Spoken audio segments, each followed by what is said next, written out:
जदयू में होगा मुकाबला, जदयू जीत जाएगी वाल्मीकि नगर। बिहार विधानसभा चुनाव सीरीज में सबसे पहले बात पश्चिम चंपारण जिले की। इस जिले में 9 विधानसभा क्षेत्र आते हैं। इनमें से एक विधानसभा रामनगर सुरक्षित सीट है। इसके अलावे वाल्मीकि नगर, नरकटियागंज, बगहा, लौरिया, नौतन, चनपतिया, बेतिया, सिकटा विधानसभा क्षेत्र है। इन 9 विधानसभा क्षेत्र में से 7 पर कांग्रेस की हार हुई और भाजपा जीती है। एक पर राजद है और एक पर सीपीआई की हार हुई है।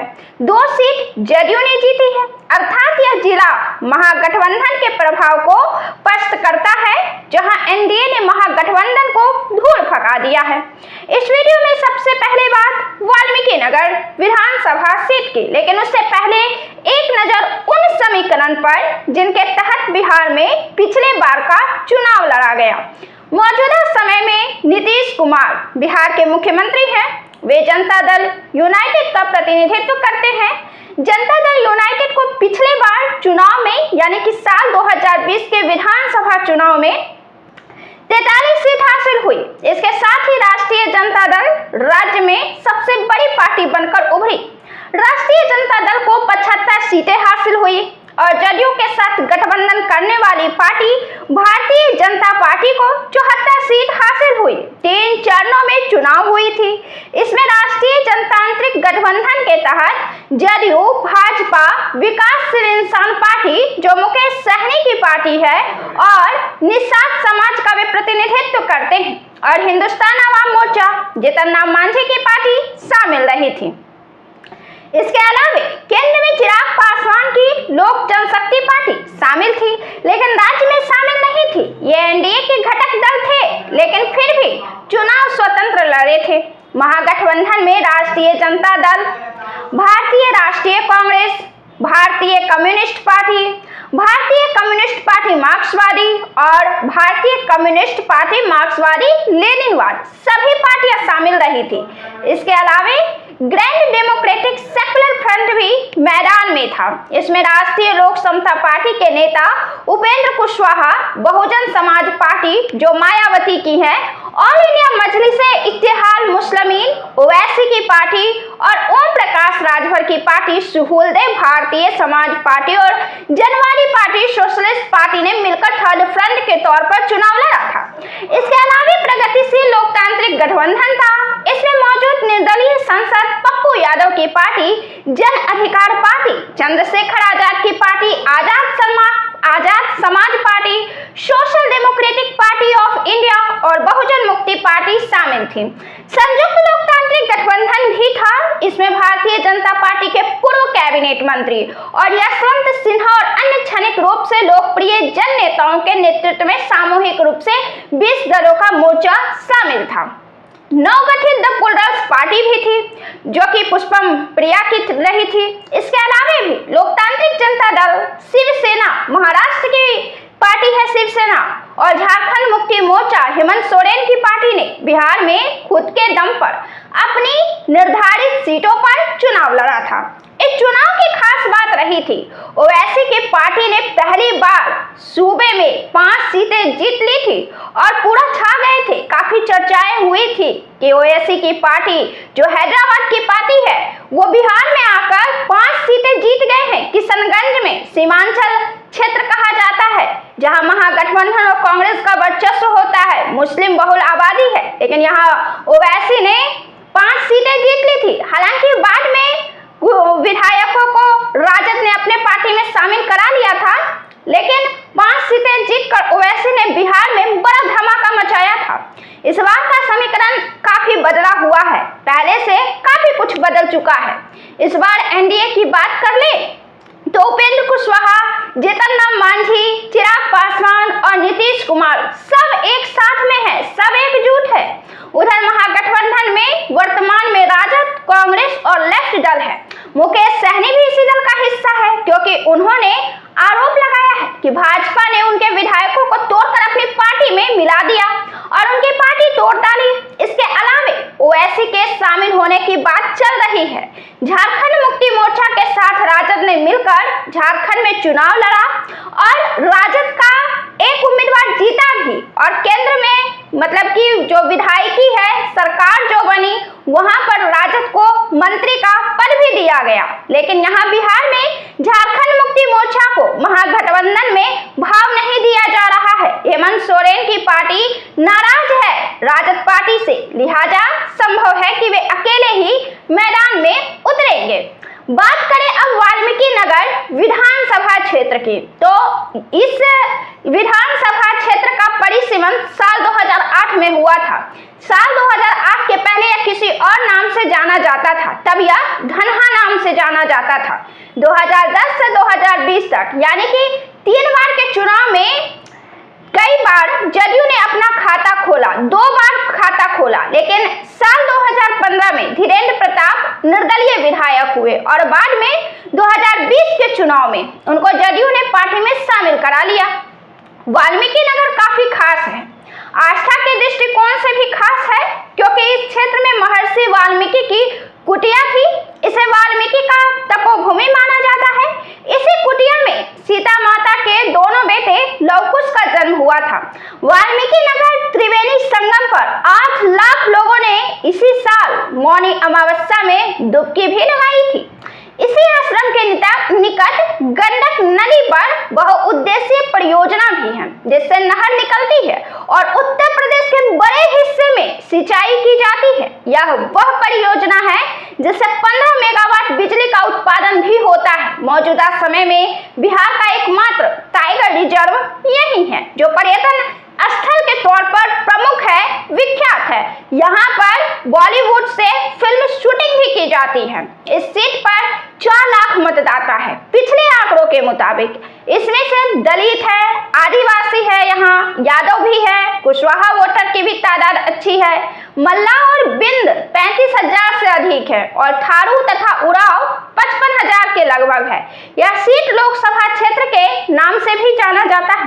वाल्मीकि नगर लोकसभा सीट यहाँ के वर्तमान में सांसद सुनील कुमार कुशवाहा हैं जो जदयू के सांसद हैं। पिछले साल के चुनाव में जदयू से धीरेन्द्र प्रताप सिंह विधायक हुए थे।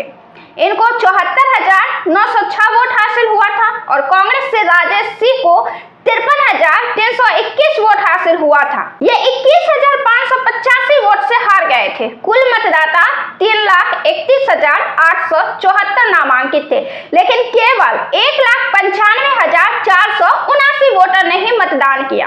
आपको हम बता दें कि पिछली बार जब बिहार विधानसभा चुनाव हुए थे साल 2020 में, तब कोरोना महामारी काफी थी, काफी कोरोना महामारी का प्रकोप था। इसी बीच समय निकालकर ये चुनाव कार्यक्रम भी हुए थे और इसी वजह से मतदान भी कम हुए। 2015 में धीरेन्द्र ने 66,860 वोट हासिल किया था और निर्दलीय होते हुए कांग्रेस को पीछे छोड़ दिया था। इरशाद हुसैन हार गए थे इनसे 33,580 वोट से। साल 2010 की बात कर ले तो राजेश सिंह विधायक हुए थे और 42,289 वोट हासिल किया था, जिनको पिछले चुनाव में हार का स्वाद चखना पड़ा। तब ये कांग्रेस में आ गए थे और जदयू ने यहाँ दोबारा जीत का रिकॉर्ड कायम कर लिया था। लेकिन राजेश सिंह भी कच्चे खिलाड़ी नहीं थे। ये 2000 और 2005 में राजद से 2 बार विधायक हो चुके थे। इन्होंने 4 बार पार्टी बदली, बहुजन से राजद में, राजद से जदयू में और फिर जदयू से कांग्रेस में अभी अच्छे पद पर है और पूरे सूबे की जिम्मेवारी संभाल रहे हैं। अब इस विधानसभा सीट के राजनीतिक सफर को अगर हम देख ले तो इस सीट ने सबसे अधिक भरोसा कांग्रेस पार्टी पर किया है। कांग्रेस को बार बार मौका दिया है, 5 बार कांग्रेस यहां से जीती है। इसके अलावा इस सीट ने लगभग नए दलों को मौका दिया है। इसमें प्रजा सोशलिस्ट पार्टी है, समता पार्टी है, बहुजन समाज पार्टी है, लोक दल है, भारतीय राष्ट्रीय कांग्रेस आई भी है और तो और एक बार तो निर्दलीय ने भी जीत हासिल कर ली है इस सीट पर। वह भी तब जब कांग्रेस का लहर था।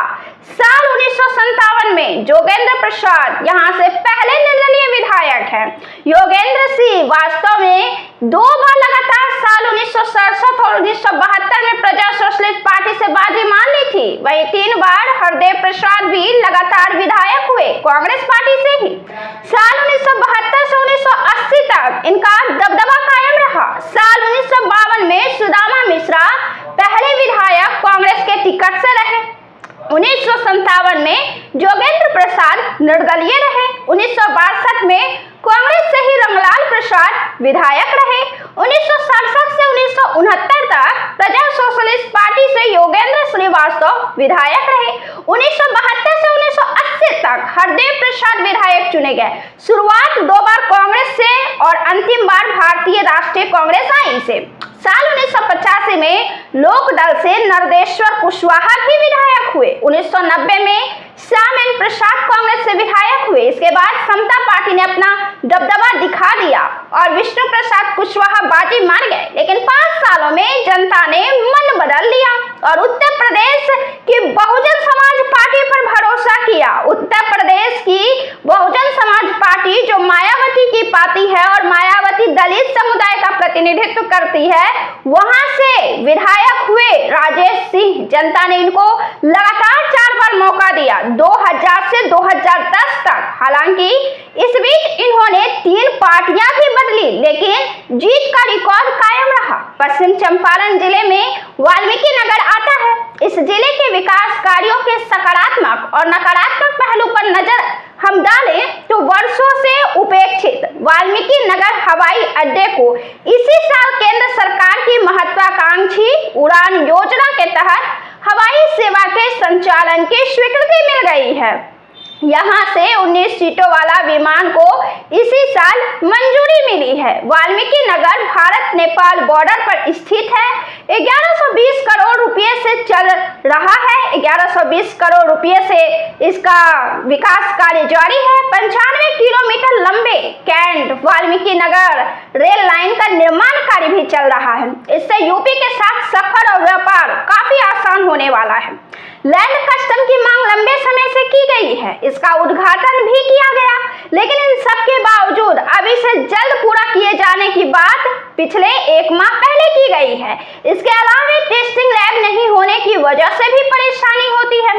दरअसल लैंड कस्टम अब है क्या, ये आपको बता दें तो लैंड कस्टम भारत नेपाल अंतरराष्ट्रीय व्यापार से जुड़ा कार्यालय है। वाल्मीकि नगर को नया जिला बनाने की मांग भी कई वर्षों से यहाँ के निवासी लगातार उठाते रहे हैं। कई बार इसको लेकर लोगों ने आंदोलन भी किया, लेकिन अब तक इस मामले में कोई बात नहीं बन पाई है। हालांकि जब पिछले साल नीतीश कुमार यात्रा पर वाल्मीकि नगर गए थे तो लोगों को यह उम्मीद थी कि उन्हें जिला का दर्जा दे दिया जाएगा, लेकिन यह उम्मीद पूरी नहीं हो सकी। लेकिन फिर भी वाल्मीकि नगर के लोगों का यह उम्मीद है कि उन्हें जिला का दर्जा दे दिया जाए। तो इस वीडियो में इतना ही। अगले एपिसोड में हम बात करेंगे अगले विधानसभा चुनाव क्षेत्र के बारे में। फिलहाल आप कमेंट कर बताइए कि वाल्मीकि नगर विधानसभा क्षेत्र आपके क्षेत्र में वर्तमान में क्या गंभीर समस्या है जिसका निदान आप अपने विधायक से, आप अपने सरकार से चाहते हैं। अपना जवाब कमेंट बॉक्स में जरूर दीजिए। बहुत बहुत धन्यवाद।